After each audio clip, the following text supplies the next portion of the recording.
우리 다 같이 함께 사도신경을 고백하심으로 소요 온라인 예배를 하나님께 드립니다. 전능하사 천지를 만드신 하나님 아버지를 내가 믿사오며 그 외아들 우리 주 예수 그리스도를 믿사오니 이는 성령으로 잉태하사 동정녀 마리아에게 나시고 본디오 빌라도에게 고난을 받으사 십자가에 못 박혀 죽으시고 장사한 지 사흘 만에 죽은 자 가운데서 다시 살아나시며 하늘에 오르사 전능하신 하나님 우편에 앉아 계시다가 저로서 산 자와 죽은 자를 심판하러 오시리라. 성령을 믿사오며 거룩한 공예와 성도가 서로 교통하는 것과 죄를 사하여 주시는 것과 몸이 다시 사는 것과 영원히 사는 것을 믿사옵나이다. 아멘. 우리 다 같이 함께 1000번을 불러도 찬양 함께 드립니다. 1000번을 불러봐도 내 눈에 눈물이 멈추지 않는 것은 십자가의 그 사랑, 나를 살리려 지신 그 십자가, 모든 물과 피 나의 더러운 죄 씻으셨네.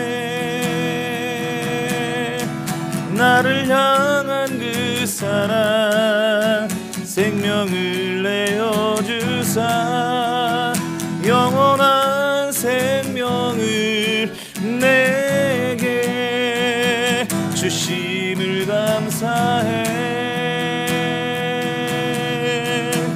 1000번을 불러도 내 눈에는 눈물이 멈추지 않는 것을 십자가의 그 사랑, 나를 살리려 하늘 보좌 버리신 나를 사랑하는 분, 그분이 예수요.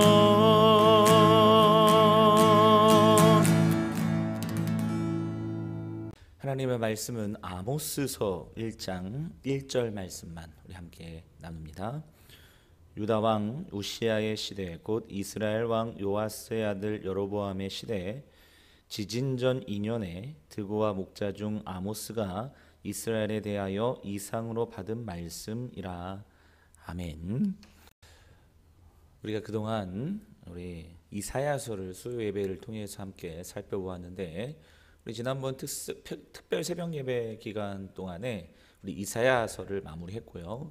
오늘부터는 아모스서를 함께 배우도록 하겠습니다.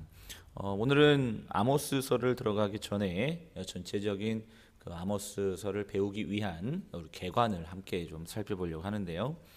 자, 첫 번째는 아모스는 첫 번째 문서 예언자였다라는 것이죠. 구약의 예언자는 여러 가지 형태로 있었습니다.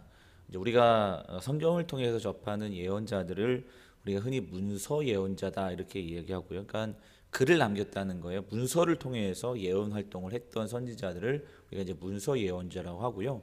문서 예언자들만 있었던 게 아니라 그룹으로 활동했던 그룹 예언자들이 있습니다. 특별히 엘리야, 엘리사 시절에 우리 그 예언자 생도들에 대한 이야기들이 등장하지 않습니까? 그래서 그 예언자 생도들을 우리가 이제 그룹 예언자들이다 이렇게 말씀을 드릴 수가 있고, 또 그룹 예언자들만 활동했던 것이 아니라 제일 많이 우리가 성경에서 접하는 예언자들은 이제 왕궁에서 활동했던 예언자들, 그러니까 왕 옆에서 왕의 어떤 대소사에 협력해서 어떤 활동을 했던 예언자들이 있어요. 대표적으로 나단 선지자가 대표적인 인물입니다. 그래서 다윗 왕에게 잘못을 지적했던 그 나단 선지자, 나단 예언자, 그래서 그런 사람들을 왕궁에서 활동했던 왕궁 예언자다 그렇게 말씀을 드리고요.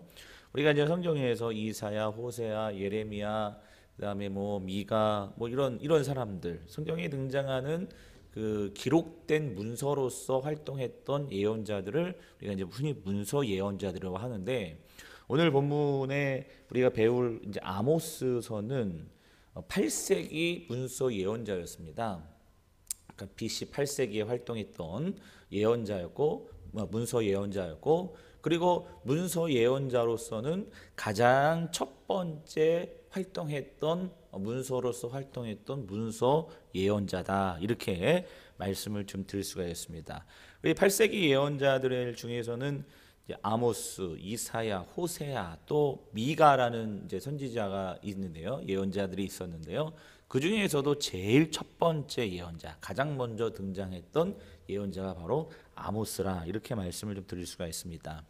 두 번째는 그 아모스서의 시대적 배경을 우리가 좀 살펴봐야 되는데요.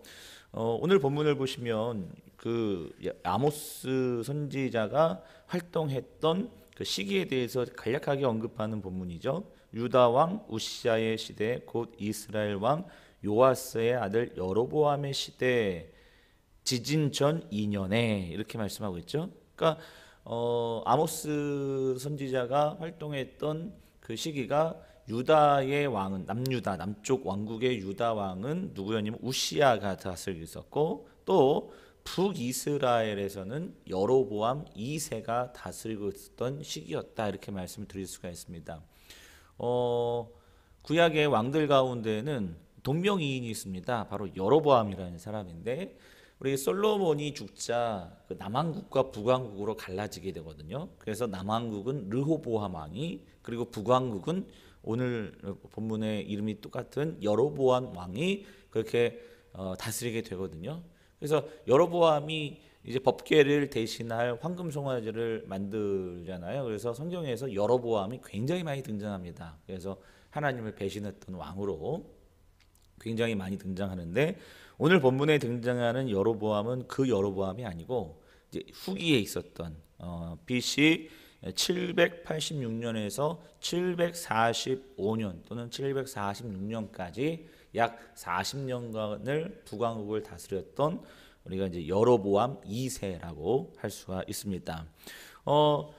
그 중에서도 오늘 그 본문에 활동했던 그 아모스 선지자가 그 40년의 여로보암 2세의 임기 중에 특별히 지진 나기 2년 전부터 활동했다, 이렇게 얘기하고 있어요. 지진 나기. 그러니까 그 당시에 언제가 정확히 시기는 우리가 알 수 없지만 굉장히 큰 지진이 있었던 것 같아요. 그래서 많은 사람들이 이제 희생당하는, 죽는 그런 일들이 좀 있었던 것 같은데, 아주 충격적인 사건이었던 것 같은데, 스가랴서에서도 이 지진에 대한 이야기가 등장한다고 해요.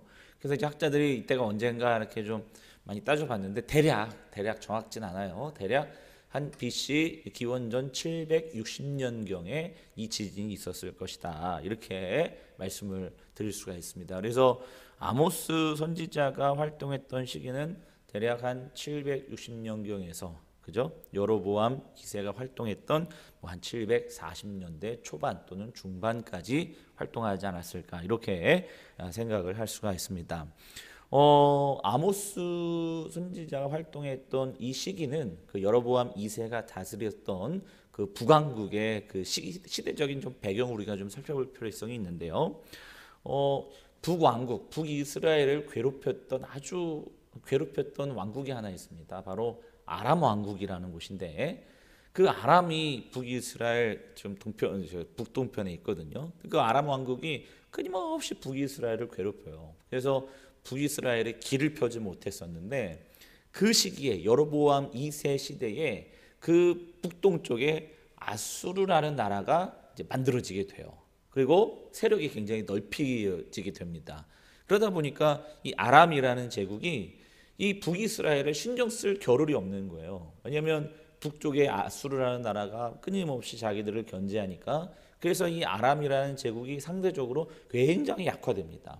그러다 보니까 정치적으로, 외교적으로, 상대적으로 이제 이 북이스라엘이 안정기에 접어들고, 그러다 보니까 무역이 활발해지고 또 경제적으로 부유해지고, 그래서 여로보암 2세 때에 북왕국이, 북이스라엘이 굉장히 경제적으로 부유해지고 번영기에 이르는, 부흥이 일어나는 그런 일들이 벌어졌다 그래요.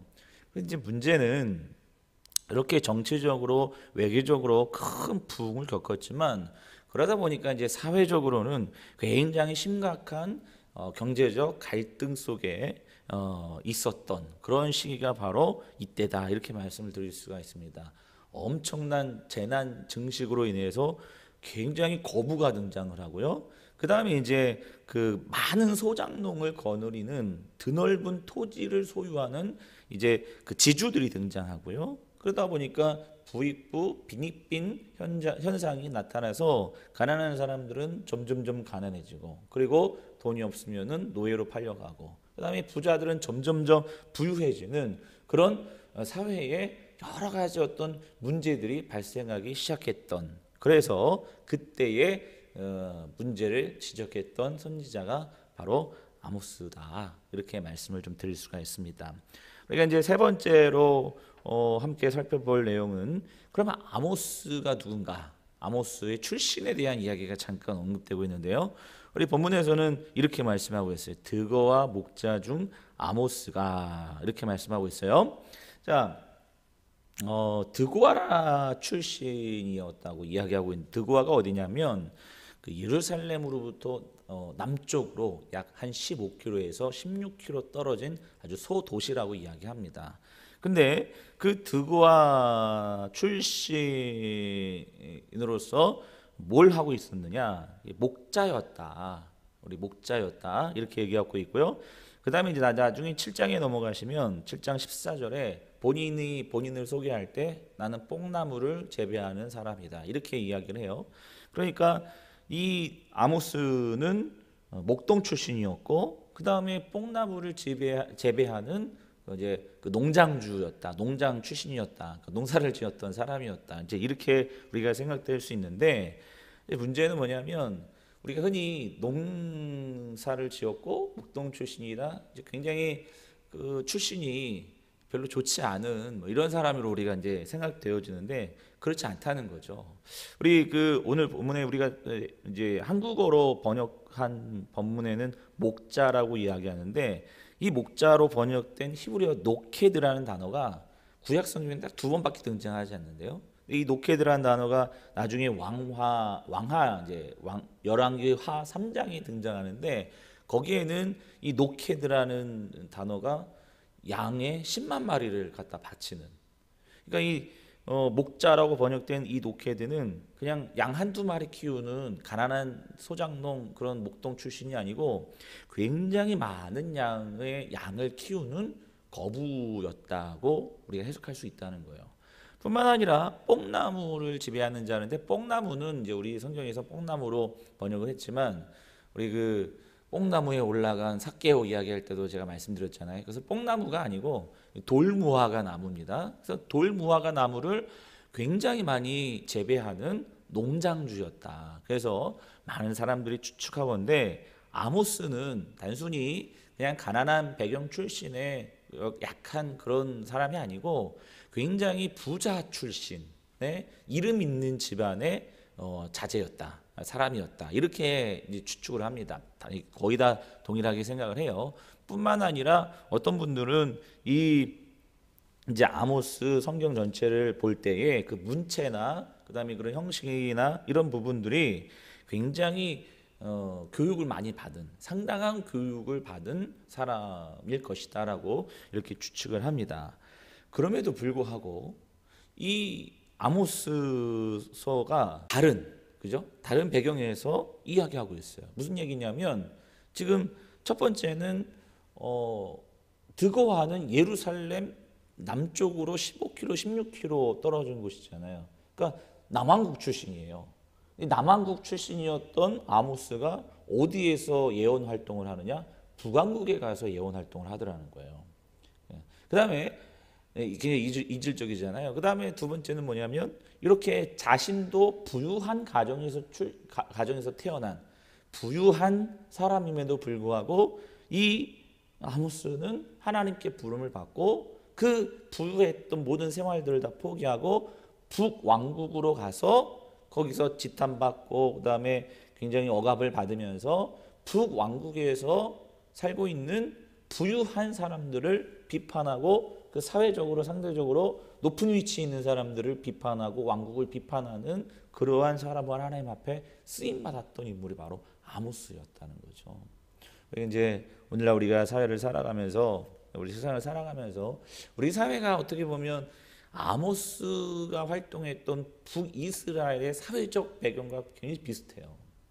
여러분 계속해서 우리가 무슨 대장동 이런 얘기도 나오고 그다음에 이제 여기서 우리도 개발되고 그러는데 점점 사람들이 어떤 부동산을 통해서 돈 번다는 얘기가 있고 그다음에 이제 잘 사는 사람들이 자꾸 들어오고 상대적으로 못 살고 돈 없는 사람들은 자꾸 외곽으로 이제 쫓겨나고 이런 현상들이 우리 사회에서 계속 일어나지 않습니까? 그러니까 가난한 사람들은 점점 가난해지고 부유한 사람들은 점점 더 부유해지는 그런 부익부 빈익빈 시대를 우리가 오늘도 살아가고 있어요. 그때 하나님께 부름받은 우리들이 어떤 삶을 살아야 되는가? 그죠? 그 사회에 동조해서 우리도 그렇게 부자가 되기 위해서 그렇게 눈에 불을 켜고 거기에 동조하며 살아야 할 것인가? 아니면 하나님의 정의와 공의를 따라 이 땅에 살 것인가? 그것들을 우리가 함께 아모스서를 통해서 배우고 나눠야 되겠다. 그런 마음을 가지고 아모스서를 시작했습니다. 여러분 이 땅을 살아가면서 아모스가 외쳤던 이 정의와 공의가 무엇인지, 그래서 우리 사회에서 힘들고 약한 자들을 돕는 것이 하나님의 뜻이라는 사실을 우리가 아모스서를 통해서 함께 배우고 나누었으면 좋겠습니다. 기대하기는 아모스서를 통해서 하나님의 놀라운 은혜가 우리 교회에 임하게 되고 그래서 많은 분들이 말씀을 통해서 변화받고 그리고 은혜 받는 그런 시간이 되었으면 좋겠습니다. 우리 함께 기도하겠습니다. 하나님 아버지 감사합니다. 오늘도 우리 아모스서를 시작하며 여러 가지 그 아모스서를 배우기 위한 전제적인 내용들을 우리 함께 살펴보았습니다. 그가 비록 부자였고 굳이 하나님의 부르심에 응답하지 않아도 잘 살고 잘 살 수 있었음에도 불구하고 그는 그런 모든 기득권을 포기하고 하나님의 부르심에 응답하여 우리 선지자 활동을 했음을 오늘 말씀을 통해서 깨닫습니다. 부익부 빈익빈 시대를 살아가고 있는 오늘날 우리의 시대에도 아모스서를 통해서 하나님께서 외치시는 정의와 공의가 무엇인지 또 가난하고 헐벗고 굶주린 자들을 향하여서 우리가 나아갈 바를 알게 하시고 그들을 세울 수 있는 우리 믿음의 시간이 될 수 있도록 우리 하나님께서 함께하여 주시옵소서. 예수님의 거룩하신 이름으로 간절히 기도하옵나이다. 아멘. 하늘에 계신 우리 아버지여, 이름이 거룩히 여김을 받으시오며 나라의 임하옵시며 뜻이 하늘에서 이루어진 것 같이 땅에서도 이루어지이다. 오늘날 우리에게 일용할 양식을 주옵시고 우리가 우리에게 죄지은 자를 사하여 준 것 같이 우리 죄를 사하여 주옵시고 우리를 시험에 들게 하지 마옵시고 다만 악에서 구하옵소서. 내게 나라와 권세와 영광이 아버지께 영원히 있사옵나이다. 아멘.